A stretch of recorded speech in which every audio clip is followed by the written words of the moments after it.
Hey folks, welcome to Unqualified, the fantasy football podcast that's been delivering pizzas since we've been born, and even before then, before Christ. Okay. Anyway, this pod is dedicated to the NFC East. So we already covered the AFC East with our beloved Jets. Now we're moving on to the other division in the East. Moving right along to the Dallas Cowboys. What are we thinking? Let's go down the line for fantasy relevant players on the Dallas Cowboys this year. I just wanted to do a quick little thing before we even get into the Cowboys. This division is stacked. So this is probably one of the most important pods we're going to do because there are fantasy starters, studs, possible busts, possible sleepers, and just low-key guys all over the place. So stay tuned. Looking at the Cowboys just because they were, the top dog last year, it's got to start and end with Dak Prescott. For me, I have a lot of questions about him this year. I know he's going to be like a trendy low-end QB1, but I think it might be a little too risky for, where he's going. I mean, again, he offers a little bit of value with running the ball. He's got a great offensive line in front of him, but for me personally, he didn't look to Dez nearly enough last year. So I don't know if I'm feeling great about him as my, late round QB1 with another guy to pair with him. I still am not. There's something holding me back from fully endorsing this guy. What do you think? Yeah, I think he was really streaky last year, more streaky than people realize. I think he was a very pleasant surprise, obviously, for a ton of teams. And he goes from a backup guy behind Tony Romo, and then Tony Romo gets hurt, takes it over, and he was on the waiver wire, obviously, for a lot of guys. So it was a very pleasant surprise. But where he's getting drafted, which is like 9th or 10th round. Maybe that's about right, but I'm still going to stay away from him. I just think there's a lot of regression to the mean. He was much more streaky than people realize, and I agree he didn't use Dez enough, and you got to use Dez. Absolutely. My two questions I would have, or it's more of one of the same question. So there's two factors that are going to be at play with him this year. One of them you kind of touched on already, where with the regression to the mean. A lot of people are going to talk about how NFL defenses have a year of tape on him now, so that's just naturally going to help. But I think something, this obviously I'm still not sold on him, but I think there's also the possibility that Jason Garrett and the Cowboys want to open up the playbook a little bit and get him to throw to Dez a little bit more. So which one do you think of those will be more significant this year? And or do they balance each other out? What do you think? Honestly, I think they'll balance each other out. I think Garrett's a really good offensive coach. He's got a good offensive mind there, but to be honest, it is true that defenses now have more tape on him that they can. I mean, he has a whole offseason to really prove his value, and Ezekiel Elliott should still remain one of the top running backs and take pressure off of him. But at the same time, a young quarterback like that who's still pretty unproven and was streaky late in games last year, I think defenses are going to start eating him up a little bit more than they did last year. So I think they're going to even each other out. Honestly, I could see him being a fringe QB1, but I think he's being drafted as a QB1 with a lot of upside, and I wouldn't take him as my starter, honestly. I would take him as a top-end QB2 there.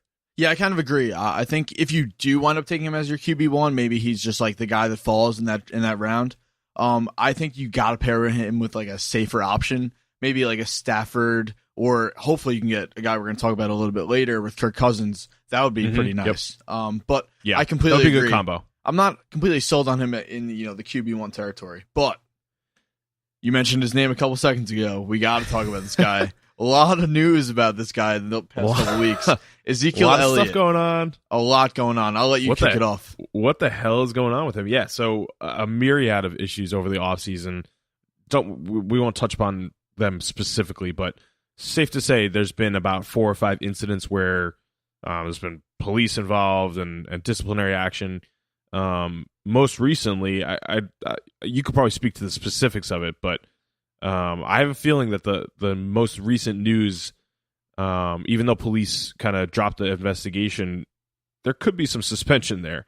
And at the very least, he's going to get distracted this year, and he has a ton of things on his mind, I think, from all these offseason issues that he's been having. Yeah, my biggest thing is, I'm not going to talk too much about what specifically he's been up to, but my biggest thing is that just the sheer amount of incidents that have started to pile up here. I know for I don't know for a fact, but I'm fairly certain the Cowboys aren't going to suspend him at all. I'm getting a little bit worried now that Roger Goodell is looking at what's going on here and saying, okay, this is about incident number 5 or 6 already since this guy's been in the league. Already. At some point you got to draw the line with this guy because, like it or not, he's a kid. He's a guy that a lot of young kids look up to because he's one of the most electrifying players in the game. So as a fantasy owner or fantasy perspective owner, I'm worried that if I draft him in the first round, top of the first round, I may not have him for a couple games this year or longer. It really you never know what's coming down from the commissioner's office. And I think personally, as just a fan of the game, I think they should do something because this guy is clearly not on the right path. Yeah, I mean, listen, he's a young kid, right? He's 21 or 22 years old, so yeah, it's not like you're giving him a pass on all the shit he's been doing. But at the same time, he's very young, so he has hopefully a long NFL career ahead of him that he can straighten things out. But so far, it's not looking good, his trajectory here. He obviously led the league in rushing last year as a rookie, so there is some regression there. But I think all these issues are going to put him in a state of mind that isn't going to be conducive to getting nearly as many yards. So I think you also have to look at it like, Le'Veon Bell last year was suspended 4 games. This could be a similar situation. He was very highly drafted still, but I think if Zeke gets suspended, obviously Zeke he'll fall in drafts a little bit, to round 2 maybe. But I think you need to be prepared with Darren McFadden for sure as a handcuff. Absolutely. You need to draft him if you're drafting Zeke. Yeah, I think we both have him, barring anything else happening. We both have him as basically a top 3 player overall. Probably the number 3 running back, number 3. Maybe you think about taking Antonio Brown in a PPR league, but we have him as a very top end RB1. If he were to get suspended, then obviously we'll update our rankings retroactively. But for now, we're just keeping him. We're just going to assume that he gets his act together and we don't have any more incidents and he stays on the field.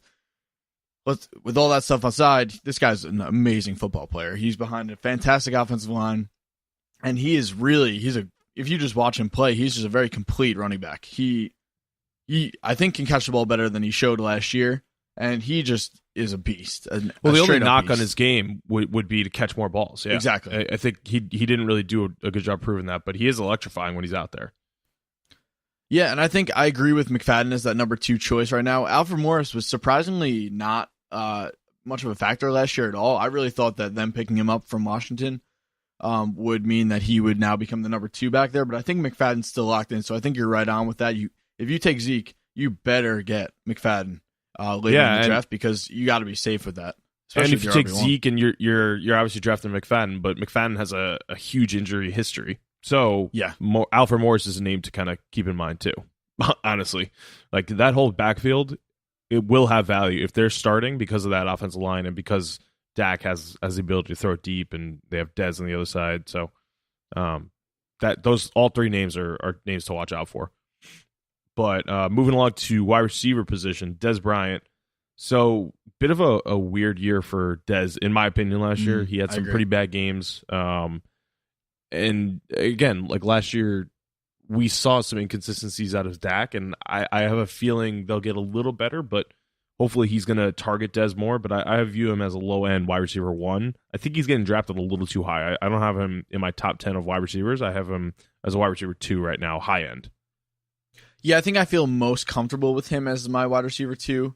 Right now, you're kind of looking at him at I guess end of the second round, beginning of the third. And pretty again, much, yeah. for a guy that didn't get nearly the amount of looks he should have last year, the guys going in that range are target monsters. They get a ton of looks. Dez is used to getting a ton of looks, exactly. But the one of the problems with the Cowboys being so good and so efficient last year is that they spread the ball around. They clearly ran the ball very effectively because we're talking about Zeke as a top 3 player overall. That kind of hurt Dez a little bit. I'm thinking that now that teams have a little bit more tape on their QB, on their scheme, on their run game, I think they're going to have to go to just what it always comes down to at the end of the day when, schemes match up and, coaches cancel each other out, and that's talent. I think Dez is easily one of the most talented wide receivers in the league. He's just a physical freak. He's one of probably the best jump ball receivers in the league. And I think that he should have a bigger year this year than he did last year if the Cowboys know what they're doing this year offensively, which I'm going to assume they do because they went 14-2 last year. Or were they 15-1? They went 14-2, right? I think they're 13-3, honestly. 13-3. All right. Well, Yeah. they had a great started year off really regardless. hot, though. They started Yeah. off super hot. Their offense was great, and I think that their coaches should be ahead of the curve here in getting Dez more involved because that's where your advantages lie with just his sheer athleticism. My opinion is they're not going to get away from running it because their offensive line is so good. Oh, yeah. Should I think he's not going to regress, but I don't think he's going to really assert himself as a top tier quarterback. So I think the value that Dez had last year is about the same that you'll have for him this year. I think he's a wide receiver 2. You could draft him with some upside, but he's not that exciting to me this year, to be honest with you. Yeah, I think one of the reasons that he's not that exciting to you, and I tend to agree for the most part. I think he's obviously as a player very exciting, but within their scheme, the reason he's not super exciting to us is the presence of this other guy, this little white guy, Cole Beasley. This guy is White Lightning. Absolute baller. And more importantly, Dak absolutely loves him. There were stretches of time last year where I would text you, I owned Dez last year, and I would say, why do I even bother with this guy? Why do I even bother starting Dez? Dak's guy is Cole Beasley. He's just always looking for this guy. This guy's 7-11. He's always open. And, obviously he's not going to, take 190 yards to the house, but this guy is a very solid, he was more of a, maybe like a wide receiver 3 or 4. He gets a lot of looks in this offense. He was more of a safety valve, and like there are times last year where like you would think to handcuff Dez with Cole Beasley, which is crazy because you never really do that with wide receivers. But more of a safety valve than anything for Dak last year. So I think Dak will open it up a little bit more. I still think Cole Beasley has some value in PPR leagues, probably as a flex guy or like a bench guy, and then you kind of wait and see. In regular leagues, I would stay away from him, but as a waiver wire target, if Dez happens to go down, maybe he'll steal some value there, but just a wait and see guy. But yeah, could have some sneaky value there. The other guy that's a safety valve, Jason Witten, just got a 4-year extension. Been with the Cowboys his whole career. Crazy. He's been kind of slowing down, obviously, as the years progress more and more and more, but he still has some value. I think he ended up as, in the top 15 or 20 of tight ends last year. I think that's what you can expect from him again. So he's a good bye week fill-in for me. Yeah, I agree. Obviously you love to mention that, Gavin Escobar is coming at some point. It's also, by the way, very slowly just realized coming along. Escobar is on the Chiefs, so I have to update that. He is not on the Cowboys anymore. James Hanna is the backup there. Regardless of who the backup is, Witten is not made of, well, maybe he is. Maybe he's made of some, elusive substance where you just don't age. But this guy is going to slow down at some point. For me, he's a decent bye week fill-in, but I don't know. I'm not excited about him at all. I think I'm staying away from him. I think someone's in your league. Trust me, they're going to make the point. They're going to make a mistake of drafting this guy. Yeah. And counting on him to be their tight end just because he is a fantastic football player. Don't get me wrong. Don't be that guy. But fantasy-wise, this guy's not going to help you out too much. I think you really, again, he's kind of like your emergency backup on the bye week. But, he should be probably on the waiver wire just because of, again, how much the Cowboys run the ball, how, he's lower than Dez and Cole Beasley on the totem pole there. Again, tight end is really a touchdown-dependent position, and Dak does love him in the red zone, but, you can't count on this guy week to week.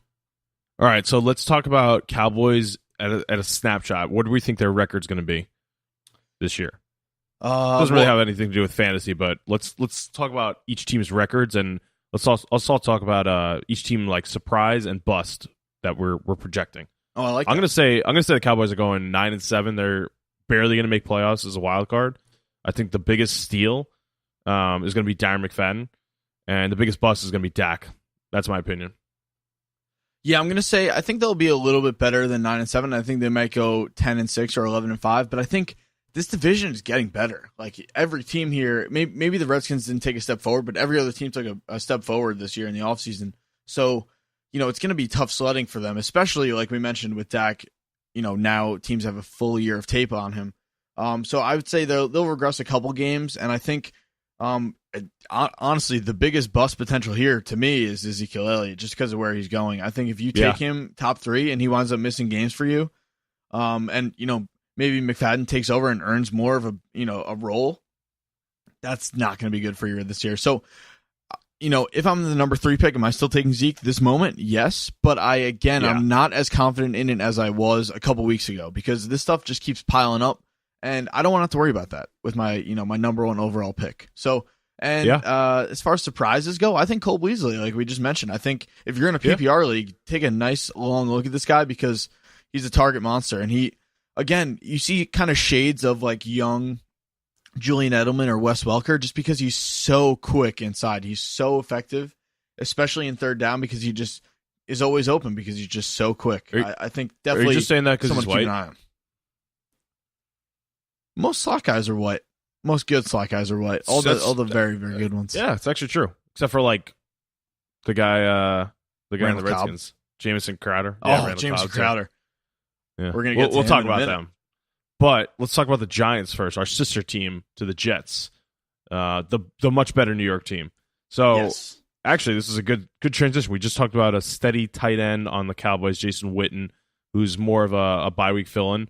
This quarterback for the Giants is more of a bye week fill-in, honestly. Eli Manning, just steady QB2 option. He's not really getting drafted, which is I'm fine with, but he does have more weapons. I think that more helps Odell this year, to be honest. He could be a bye week fill-in, though. He's kind of inconsistent week to week to be your weekly starter.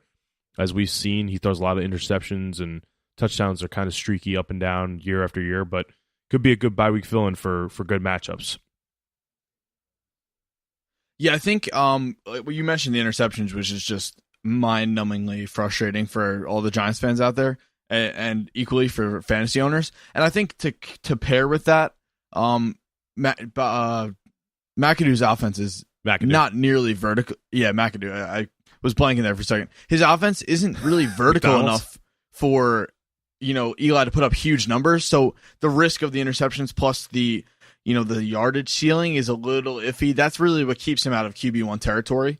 But again, not every quarterback in the league gets to throw to Odell Beckham, so there is some value there.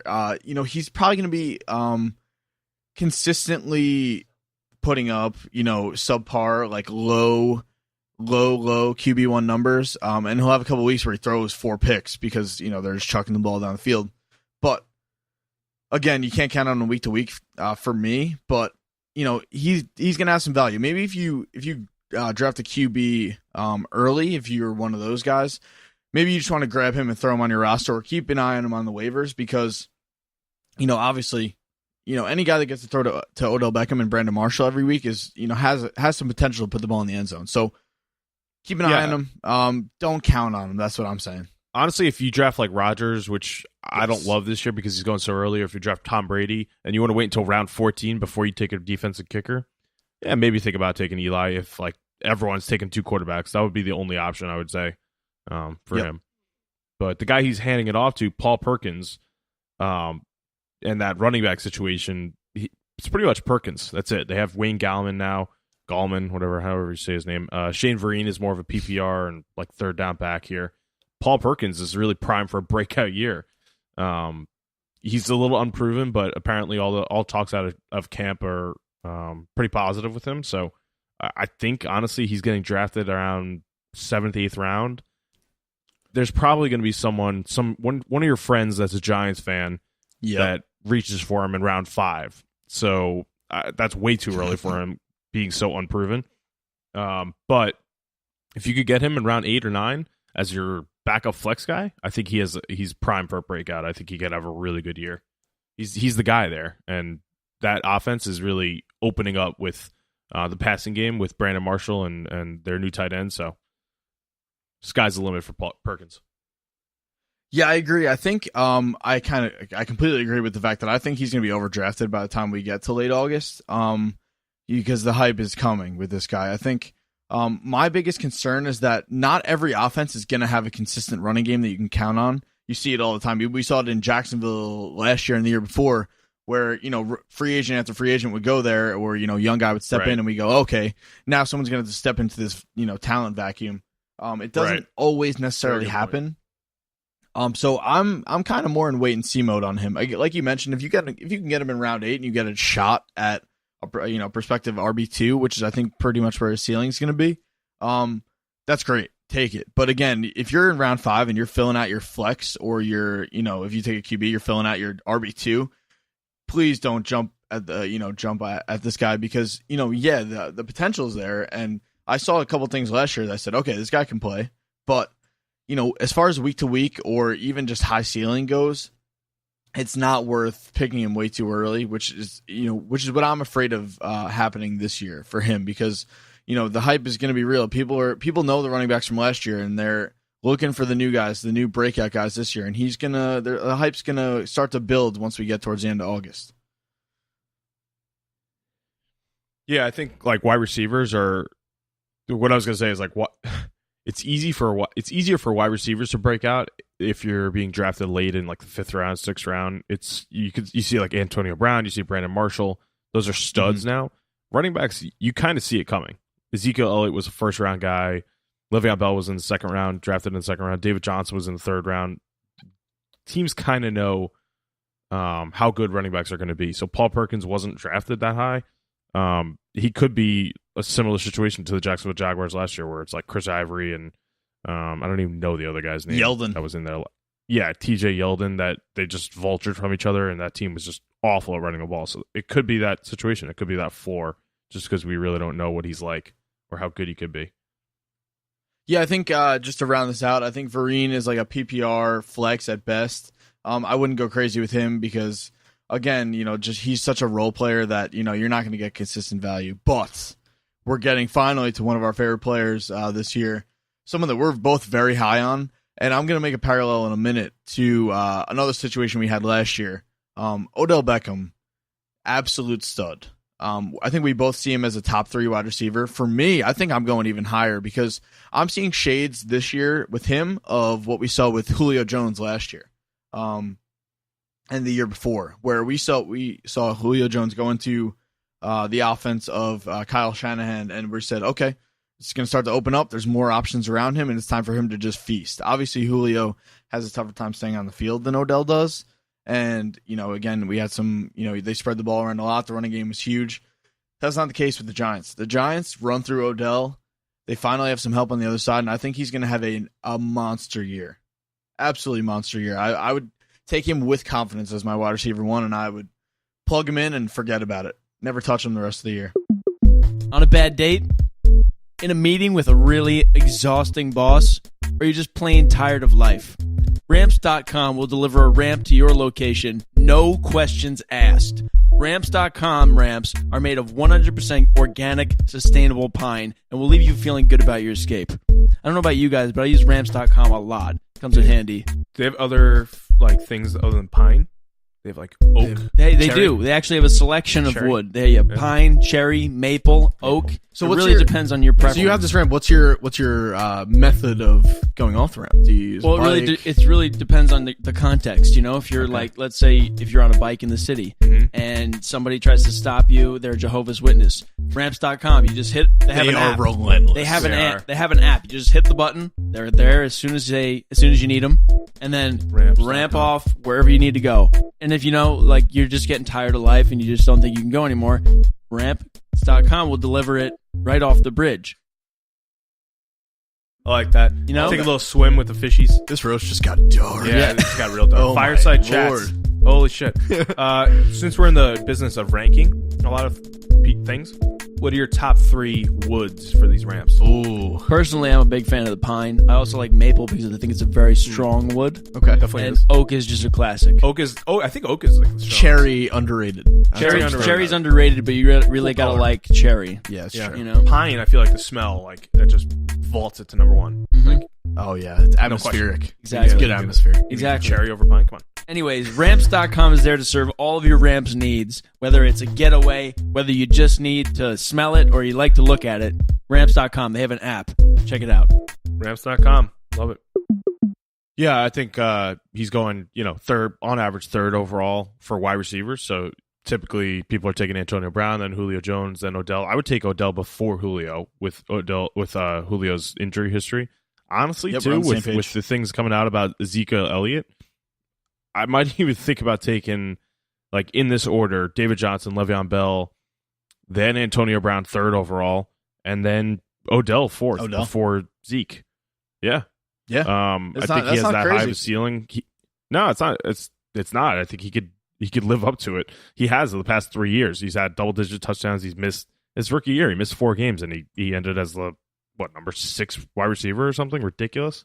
Yep. So I think he's just a stud. Brandon Marshall going there doesn't really help Marshall at all. It doesn't really help Eli, I don't think, as much as it could, but it helps Odell for sure. Brandon Marshall is one of the receiving threats that could actually open up the field. Victor Cruz didn't really do that for him last year. Sterling Shepard was still a rookie, so he didn't do that for him. I think Sterling Shepard's value is hurt by Brandon Marshall going there, but if Brandon Marshall does happen to get hurt, which he hasn't really done, but if he shows signs of slowing down, which he might at his age, Sterling Shepard could step in there with another year under his belt, one full offseason and have some value there as like a wide receiver 3 type. But yeah. Yeah, I think you hit the nail on the head with Marshall. I think what Marshall does for Odell is now Odell is the number 1 guy there, and I think he has the most room to improve on last year. So I think you're looking at no doubt first-round player. Take him, forget about it, move on to round 2. For Marshall, I think obviously I said it doesn't help him too much, but it's definitely an improvement over last year. I think he's definitely going to be a red zone threat this year. I think for me, I would look at him more as a flex than a wide receiver 2, just because I don't think the yardage will be there week to week. But again, this guy, you always think he's done, but he always kind of hangs around, and I think he could be an interesting, not a sleeper at this point, but he could be a solid flex player for you. I think he'll get like 800 yards and like 8 touchdowns. That's what I could see. Yeah, exactly, and that's pretty maybe, solid material for where he's going. Yeah, maybe 1,000 yards. He can maybe get there. I don't think he will. But Eli's been known to kind of spread it around to people, so I could see on a high, 1,000 yards, 6 touchdowns, 8 touchdowns. Low end, 700 yards. So flex material there. Yeah, tight end there, Evan Engram, who's actually smaller and shorter than Brandon Marshall, which is kind of funny. He's not a blocker; he's a receiving threat, but I think you got to keep him on the waivers until he proves something. I think tight ends have historically had some value with Eli. You look at Jeremy Shockey, you look at Kevin Boss back in the day, Larry Donnell. So there's been some guys there. Yeah, I did my research. There's been some guys there, but Evan Engram is a wait and see guy. Yeah, I think we saw, the Giants' best tight end receiving wise last year was Will Tye, who's still there, by the way. But, Evan Engram is very intriguing to me just because of where he was drafted. I think they clearly have the intention of working him into the offense right away. So keep your eyes on him. I wouldn't doubt people, Giants fans in your league, especially drafting him late, maybe as a tight end too. It's not the worst idea because if this guy pops, you might have your hands on a nice solid tight end, which is very hard to come by. But again, you just got to see what he does first, because especially any receiving threat, any receiver, any receiving running back, or any receiving tight end, you really got to see, because the biggest thing is, do they have their quarterback's trust? You don't know if Ingram's got that yet. You have to see that before you make a move on him. That's my philosophy, at least. Yeah, and historically, rookie tight ends do not really have value, except for like Vernon Davis back in the day. Yeah. The only situation where I could see a tight end having value as a rookie is the Giants, because Eli Manning has been known to thrive with multiple different tight ends. So this could be a good situation here, but you just have to wait and see how the targets shake out. Odell's going to get his. Brandon Marshall will get a couple here and there. Sterling Shepard, I think would actually have more value than any tight end and more yards and like touchdowns. But wait and see guy. I think he could have some value.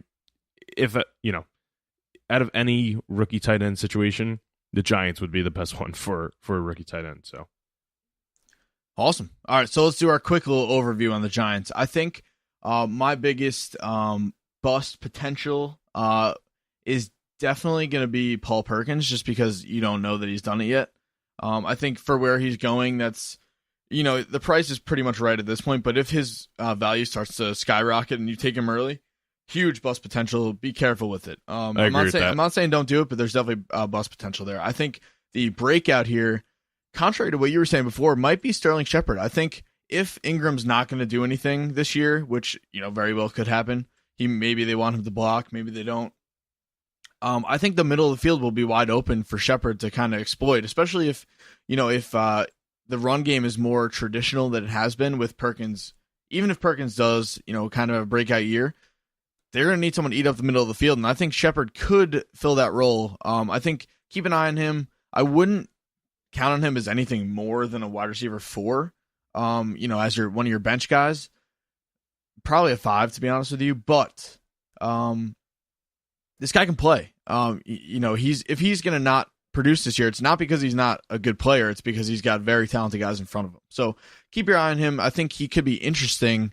And I think people are not going to be looking at him this year, especially because Marshall just got there. I completely agree with the bust and the surprise. I think the bust is, if anything, is going to be Paul Perkins, just because he's unproven and we don't really know what he's capable of. He also has some surprise value there. He could break out and be the RB2 we're looking for.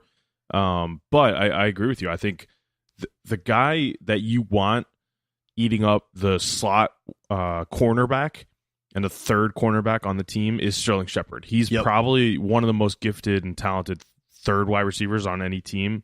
Maybe Randall Cobb in Green Bay is a little bit better, but that base set that the Giants run now more than ever, probably with Marshall in the fold, is going to be 3 wide receiver sets. They're going to have Ingram on the field. They're going to have Perkins in the running back running back spot. So Sterling Shepard against the third cornerback, I'll take that any day, and I think he could have some sneaky value there as a waiver wire guy or a very late round guy. I think that team overall, I think they're going to go like 8-8 or 9-7. I'll say 8-8 for right now. Yeah, I'm a little more down on like the Redskins and even the Eagles. So I think the Giants will be in the playoff hunt again. I think 9-7 is a safer bet. I think this division is just going to beat the crap out of each other this year. I think all this. Awesome. I can't wait to watch it, honestly. Because I'm clearly not excited about watching the Jets, so I need something. To go on. Mm-hmm. Me too. Moving right along to the Washington Redskins that you just said you're not as high on this year. Yep. I actually am not either. I think they lost a lot of weapons. Just an overview, they lost a lot of weapons with Deshaun Jackson, Pierre Garçon. They also lost their running back. What was that guy's name? I don't even remember. My God. Oh, what is his name? We should have done our research. Anyway. I was so in on, I'm all in on R. Kelly. Not really. I'm not really all in Fat on Rob. him, Yeah, come on. Fat Rob. But before we get to the running back Matt situation. Jones. Matt Jones. Thank you. Matt, thank you. But Kirk Cousins. So another franchise year for him. He's getting paid though. So they didn't reach a long-term contract, which I think says a lot about what the Redskins think about him. I think they need another prove-it year, which is exactly what the franchise tender is. But over 4,500 yards past 3 years, I believe. I don't know if they think he's a long-term answer. I think he should be. I think he has a new deep threat with Terrell Pryor, who just proved himself last year. Jamison Crowder is another guy that proved he can have some value, maybe like a T.Y. Hilton type of guy, or even Antonio Brown type of guy, who starts in the slot and then builds up his speed and his outside quickness. I think Kirk will get another over 4,000 yards again. I think he'll get 28 touchdowns. I think where he's going and getting drafted is a steal, honestly. I think he's getting drafted in like the 9th round. I'll easily take him as my starter there. Yeah, I completely agree. We were talking about with Eli, how Eli throws picks, and I mentioned how he doesn't look vertical enough to really be worth that risk. This is the opposite. Kirk also throws a ton of picks, but he shucks the ball down the field. First off, he's got Jay Gruden, who's a top-notch offensive coach. That's the reason that I think they're not set on him long-term, but I think that the Redskins think Gruden could coach anybody at quarterback. That's probably part of why they're not giving him a long-term deal. Probably can. This guy's got a cannon. He has no qualms about throwing it down the field, and he has some very good receivers. He had great receivers last year. I think he might have, it's a little less conventional and a little less proven, but I think it might be more talented, this receiving group this year, especially if I actually agree Docton with you. steps up. Yeah, I agree. If Doxson stays healthy, I think he could be the X factor there. For me, QB1, I agree. Yeah, I think Doxson could be the X factor and really give a huge boon to or boost to Kirk Cousins' value. But Give I him think he's a QB. Yeah, boon, not a boon. No. Also, the owner or like GM has been calling him Kurt, not Kirk. Kurt. What an idiot. What an idiot. Oh my God. What do you think? You're Kurt Warner out there? Oh my God. You don't have Kurt Warner. It's Kirk Cousins, buddy. Anyway, the guy he's the guy he's handing it off to, Fat Rob Kelly. You like him more than me. I'm not in love with him. His I don't actually like him. I just like the name. That they just Fat Rob. You're not Fat Rob, don't worry. But Perrine's skill set is very similar. So those guys are, if anything, are going to vulture from each other. And I think Perrine's just a perennial backup to Kelly. I don't think Kelly. I think he had some good games last year, but again, consistency wise, he didn't really prove it down the stretch. But I think this team is built to pass it. This running game. I think any running back that's starting like Rob Kelly will get like 800 yards and 6 touchdowns, which is maybe a flex bye week fill-in. Yeah, I agree. I like the idea of Rob Kelly a lot better than I like the actual reality of it. I think the running back I'm most excited about on this team is Chris Thompson, who is the this PPR third down, PPR almost monster. like a slot option. He's a monster. This guy is very shifty, great hands. And with a team that loves to throw the ball, I think he's probably the safest bet you have in this backfield. I think obviously you're not going to start him as your wide receiver or your running back 1 or 2. But as far as flex goes, and especially for PPR leagues, take this guy. This guy's a stud. Maybe he starts to run the ball more on first and second down because you're not getting lights out production from Rob Kelly, and we don't know what Perrine can do yet. So I think Chris Thompson's the safest guy there. But again, kind of like a flex ceiling, which is not what you're looking for. I think if you're taking a Redskin, you're taking a wide receiver or Kirk Cousins, or who we'll get to in a little bit. Jordan I just have trouble seeing Chris. I just have trouble seeing Chris Thompson running the ball more because he's like 5'8", 170. So he's just a pass catching guy. I think like they don't want him running it because they don't want him to get hurt. So if anything, like you could draft him as a flex guy in a PPR league. That's it. Regular leagues, you're drafting Rob Kelly as like a flex or maybe a low end flex or just a backup guy, bench guy. So I would stay away from this backfield. The one thing I will receivers add, though, Terrell Pryor. Oh yeah. With Chris Thompson, the best thing Chris Thompson does for this team is he moves the chains so that we can keep the wide receivers on the field. I know you're excited to talk about Terrell Pryor, so I'll let you go first. Oh God, I love him. First of all, I saw this guy play in college as a quarterback at Ohio State. So he played against Penn State in like 2011 or 2010, throwing passes to Devier Posey as a quarterback. So this guy is that's a name one drop. of the best athletes I've seen. Devier Posey. Yeah, how do you like that? Over 1,000 yards last year with the hapless Cleveland Browns. Got a contract for a year with Washington to kind of replace Deshaun Jackson. I think he could do just as good of a job as a deep threat as Deshaun Jackson. He can also run the ball if they need to. He can also throw it if they need to on some like bootleg or weird passes. But I think he should easily top 1,000 yards again. I think he'll prove it again. I think Crowder actually has the sneakiest value there, even though he's getting drafted pretty high. He could be like an Antonio Brown, Emmanuel Sanders guy, who kind of breaks out and, was an 800, 900-yard guy, and then a year later just freaks out and gets 1,500 yards. I think Crowder can easily be that. Doxson's also primed for a breakout and improve it year. So they really can't all thrive together, I don't think. I think Terrell Pryor is the safest and will have the most value. Jamison Crowder has the most upside. Doxson just needs to stay healthy, and I don't think he'll get over 1,000 yards, but he can get 800 yards as an upside. Yeah, that's music to my ears. When you talked about Terrell Pryor a few weeks ago, it really started to get the wheels turning in my head. Yeah, this guy, to got me, you going, huh? He's a high floor, high ceiling guy, and that's the best kind of player to take. Absolutely. I completely agree. Yep. I think his numbers will top what Deshaun Jackson did last year. I think they'll top what he did last year with the Browns also. And if that happens, you're looking at a low end wide receiver 1, to be honest with you. So take this guy as your wide exactly receiver 2. what you want as your wide receiver 2. You want a guy with high upside. You don't want a Jarvis Landry type. You want a Terrell Pryor type. Yeah, absolutely. So take him as your wide receiver 2, get wide receiver 1 production, and call it in. Focus on the other positions because he's going to get the job done. He's a very, very good and huge player. He's very fast. He's got all the tools. He's got a QB that's going to get him the ball. That's all you need at this position. Don't make it more complicated than it needs to be. Crowder, I completely agree. You know I love Crowder. He's one of my sleepers for this year. He was one of my sleepers last year too. I think this guy's immensely talented, especially inside, where you see a lot of teams are starting now to either get that power forward type inside or that, the point guard inside where they can just exploit matchups on DBs.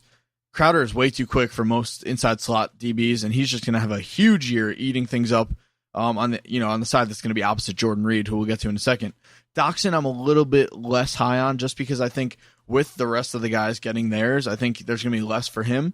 But that other spot on the outside is going to be there. He's going to be matched up on the lesser of teams, starting quarterback tandem. So he could have a couple games this year where he really, burns some teams. All these guys, and where they're going, take them because they're valued pretty much where they should be or lower. And I think that that's what you need, especially going into this. You need guys that have room to grow and room to explode this year. I think all 3 of these wide receivers, great examples of that. And if we look at Crowder, I think he's getting drafted a little too high. I would like to see him in round 6 or 7. So he's getting drafted as a wide receiver 2. I don't think you take him as a wide receiver 2. I think you take him as a flex with a lot of upside there. But if you look at the production last year, right? Crowder had around 800 yards. Deshaun Jackson and Pierre Garçon as the 2 starting outside wide receivers had over 1,000 yards and 6 touchdowns. So I think that type of production is going to transfer over well to Doxson and Terrell Pryor on the outside. So Terrell Pryor, I think, will get more than Doxson, probably 1,200 yards realistically.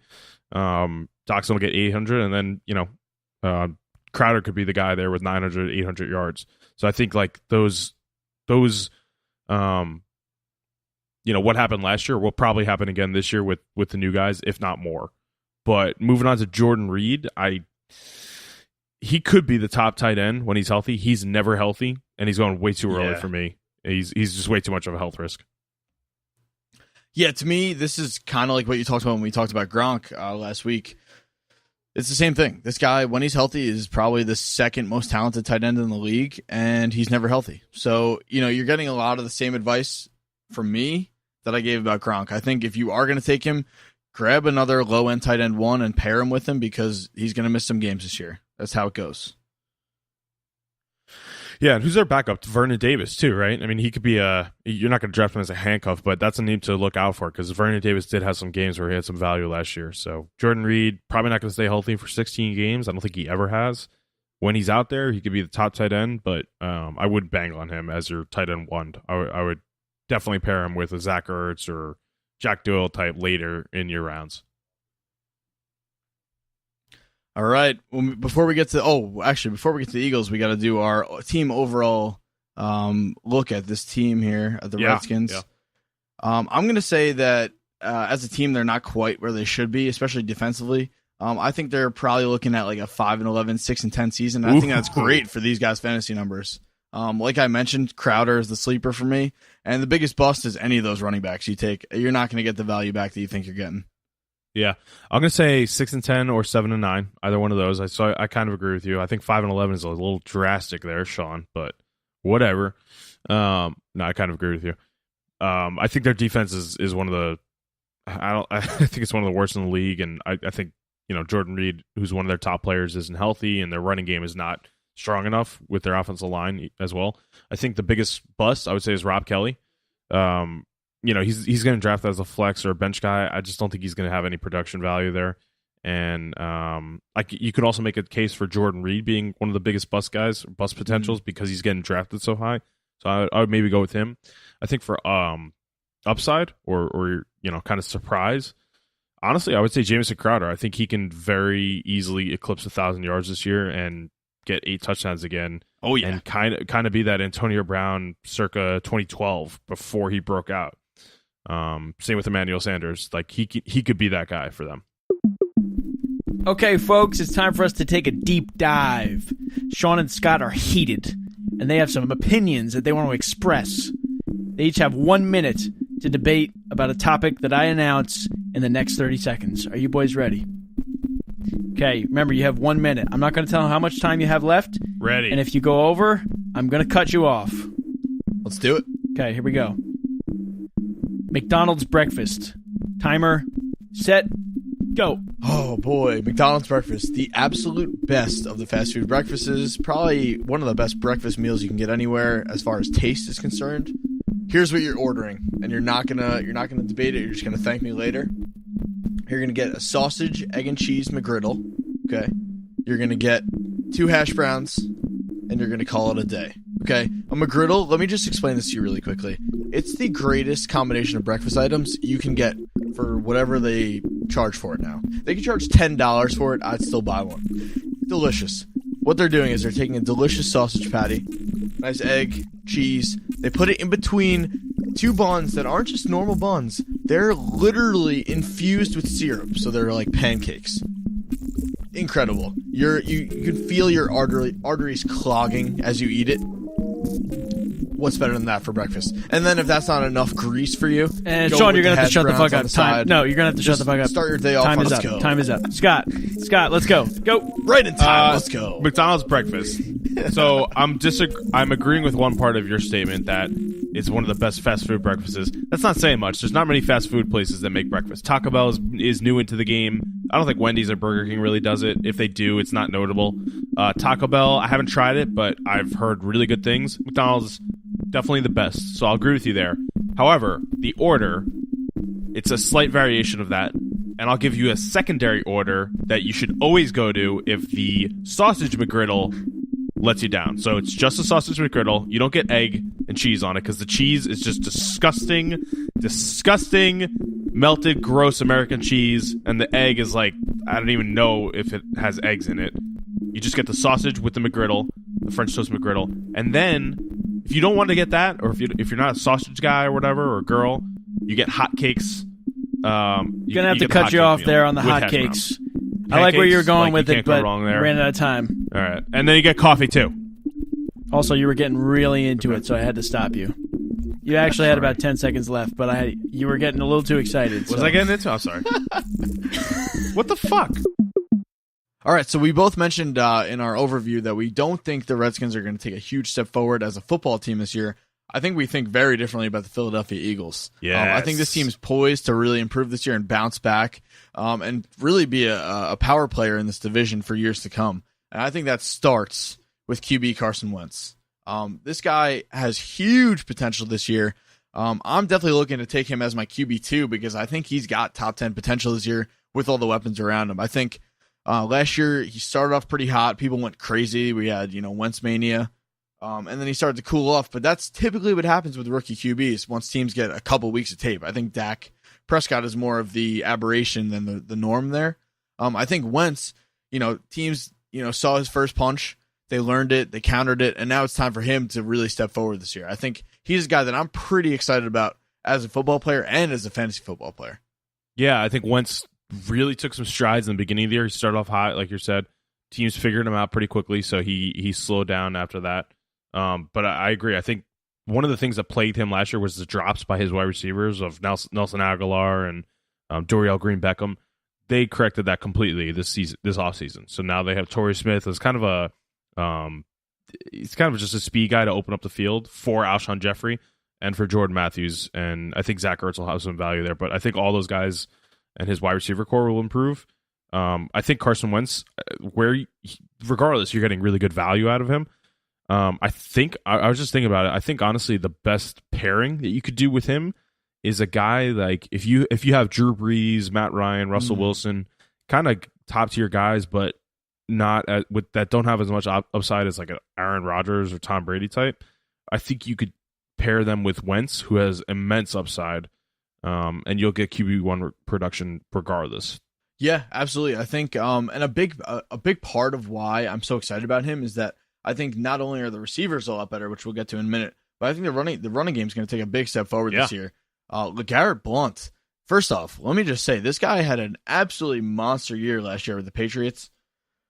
He had 18 touchdowns. 18? I think 18. crazy amount of touchdowns. And not sustainable, but not sustainable at all. But I think, again, he showed what he can do in a very good offense. I think at the very least, the Eagles are going to go from being kind of a pedestrian offense to a significant NFL offense. And I think that spells pretty well for LeGarrette Blount this year. I think obviously he's not going to get as many touchdowns, but he's going way too late right now. He's going way too late in drafts. And I think if that doesn't change, round 9, he's one of the steals of the draft because you're getting, probably a low end running back too. Yeah, I think like you're drafting him as a flex guy in round 9 where he's going, but I think that's immense value there. And I think their offseason moves of getting Torrey Smith, Alshon Jeffrey is only going to improve the passing game, which is then in turn only going to improve the running game. It's going to open up things completely.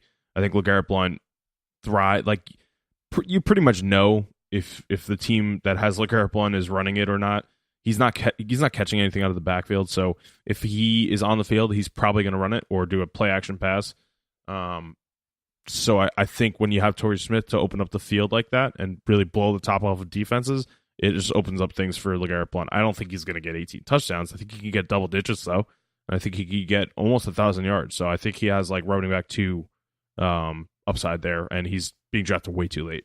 Yeah, I mean, and keep in mind, we saw him be an RB1 last year. So it's not like this guy can't put up huge numbers. I think Wendell Smallwood is an interesting name. I think he's, you kind of mentioned him as like a change of pace guy, and I think I agree. Yeah. But he could, if Blount doesn't show up, doesn't learn the playbook fast enough, gets in trouble, which he did earlier in his career. Mm-hmm. Smallwood's a very interesting name, and of course, you have the ageless Darren Sproles lurking. 33 years old. How old is he? 33. I think. Let me take a look. He's insane. 5'6", like 175. He's always going to get his touches there, but he's not like you're not going to pick him up in a regular league. PPR league, he can have some value there, but he's just entertaining as hell to watch. Oh yeah, and again, he just is a nice little piece, a nice little luxury piece for this offense. And when it comes down to it, the bread and butter has to be this year Alshon Jeffrey. This guy's had a lot of trouble staying on the field, but when this guy's healthy, there's not many better receivers out there. This guy has immense top 10 potential. Right now, he's kind of getting drafted as a very low wide receiver 1, high end wide receiver 2, which is probably where he should be going. I think I'm pretty comfortable with where he's getting drafted. And again, big if, but maybe the medical staff in Philly is a little bit better than the one he had in Chicago. If he could stay healthy, this guy could win you your league. That's how good he is. Yeah, I think he had an immense value at Chicago when he took over for Brandon Marshall as the wide receiver 1. I think Carson Wentz is only going to get better. That running game is going to be short up. They don't have Ryan Matthews anymore, which he was a disaster last year. And then that in turn is going to help the passing game. I agree. Alshon Jeffrey, I think, could easily be top 10, and he's getting drafted exactly where he should be. I think he has a great value there. Torrey Smith is only going to open up things there. Jordan Matthews is going to be a perennial top 30 guy, but he's I think we've seen his ceiling as 900 yards and 7 touchdowns as the slot guy there, but that's about all you can get from him. But I think Jeffrey's going to vault into the top 10 again. Yeah, I hope so. And I think I look at Torrey Smith kind of the way I look at Ted Ginn Jr. And Kenny Stills as kind of the guys that are going to open up the offense for everybody else. Obviously, they're going to have some games where they score 90-yard touchdowns, and you say, "Oh man, I wish I played him this week." But really, the main function he brings there is to open things up for everybody else. I think Matthews, like you mentioned, he's kind of destined to be ranked in the 25 to 30 range. He's kind of that power forward on the inside, as opposed to like Crowder. Crowder's kind of like the point guard. Matthews can really be physical on the inside, and he's a good football player. I just think he's not a very exciting pick. If you're looking for maybe a slot fill in, at wide receiver, he's a pretty good guy to target. And I think Nelson Aguilar is kind of now relegated to mop up duty. He's going to be a crunch time, a garbage time guy, and really as far as fantasy is concerned, he's going to be a waiver wire guy. Kind of where he should be though. Yeah. Oh yeah. I think one way to think about Matthews is if it's I had a one league last year that was 3 wide receivers, and he was like my 3rd wide receiver there, and because there's a PPR half point PPR league, so he's going to get a good amount of catches too. But that's the value there. He could be a bye week fill in regular leagues, half point PPR leagues, same thing, bye week fill in. Maybe your 3rd wide receiver in a 3 wide receiver team, something like that. But we already know his floor. It's relatively high. Yeah, and another guy who is part of that inside of the passing offense for the Eagles that I'm pretty excited about, Zach Ertz. I think Very similar to Matthews in that, he's, first off, Ertz is a pretty explosive tight end, but relatively speaking, he's still a tight end. So, he's not going to, light the world on fire. But I think the biggest thing with him is we saw it last year. He earned Carson Wentz's trust. And that, especially for a young quarterback that needs a safety valve, this guy could really make a leap this year. I think I'm looking at him as like a low-end tight end 1, which I know you kind of see him similarly. Yep. But you could do a lot worse. So I kind of like this guy this year. I agree. Low end tight end 1, where he's getting drafted. I think he has top 5 tight end potential, though. I think in that offense, he could really thrive with Carson Wentz taking another leap forward, and that offense as a whole is going to get a lot better. But I think he has a lot of talent that he's proven in spurts. I think he'll put it all together this year. I think he'll be a top 5 tight end. That team overall, I think, is going to improve a lot. And I'm going to say they're going to go 10-6 and be the top of that division. To be honest, that's a hot take right there. Wow, that's a scalding hot take. 10-6. We have our resident Eagles fan in the Brady household is very happy to hear that. Scott says we're going 10-6 this year, or 11-5. I was going to say that. I honestly, with their defense, I think I'm pretty close to where you are. I think I'm guessing I'm gonna guess 9-7, maybe 8-8. I think, and that might be good enough, especially in that division, to sneak into a playoff spot. Yeah, it's such a competitive division. Such a competitive division. If they win 9 games this year, I think they might sneak into the playoffs. And their defense is by far, I think, the best in that division. The Giants are close, but I think the Eagles are very, very, very sneaky good. And I think if Wentz takes that lead forward, they're going to be huge this year. As far as fantasy bust and breakout, I bet I can guess what you're going to say. And I think I'm going to go the same way. I think Blount is the biggest bust potential, because I don't think he's going to put up, as many touchdowns as he did last year. And he easily could get hurt. He could get himself in trouble. And, he might lose the job there. Actually, now that I'm looking at it, I think I know who you can say the bust is. Don't ruin it. You do your thing, and I'm going to say he's the breakout. I think Alshon Jeffrey is the breakout this year. I think I am going to go out on a limb and say this guy's going to play probably 14 or 15 games this year. Maybe he won't go the full 16, but I think he's going to stay on the field, and I think he's going to have a monster year. Completely different from what I was going to say, and this is probably going to be different than what you thought I was going to say too. I'm going to say the biggest bust potential is Alshon Jeffrey, and bear with me here. He's getting drafted exactly where he should, so there's no bust potential in terms of value and draft pick value there. But he has not stayed healthy for 16 games in a long time. So honestly, like, the only reason I'm saying he has bust potential is because he's going to play 10 games maybe, and he only has a 1-year deal, so this is really a prove it year. If he stays healthy, he could be a wide receiver 1, top 10 wide receiver, but I think he definitely has the most bust potential just because of the fact that he can't really stay out there. Biggest surprise that I think that will come out of this team. It's going to be Wentz. No, it's not going to be Wentz. It's going to be Zach Ertz. I think Zach Ertz was a perennial TE1 last year, but barely. Like, I had him last year, and I was barely starting him. I think he's going to be a top 5 tight end. I think a lot of people are banking on the fact that he'll be top 15 and a bye week guy. But I'm going to say he's going to be. I'm going to say he's going to put up more points than Gronk this year. Ooh, you heard it. You heard it here first. That gets me fired up. I like that. You want to do a hot take about it? To me, I'm looking for tight ends to get excited about. So when you start saying stuff like that, I'm eating it up. I need more options for myself at tight end. So I'm going to blindly follow you there. That's what I'm going to do. Everyone does. Follow to the ends of the earth with that. To the gardens of the mists of Avalon. Step Brothers. That's it. Mists of Avalon. Well, that about does it for the NFC East. That does it for the Eagles and the NFC East. Pretty great division. Honestly, thoughts on the division in general? Or it's the most competitive division. All these teams are going to be pretty close in records, fantasy relevance in every single team. This is like the most fantasy friendly division, in my opinion.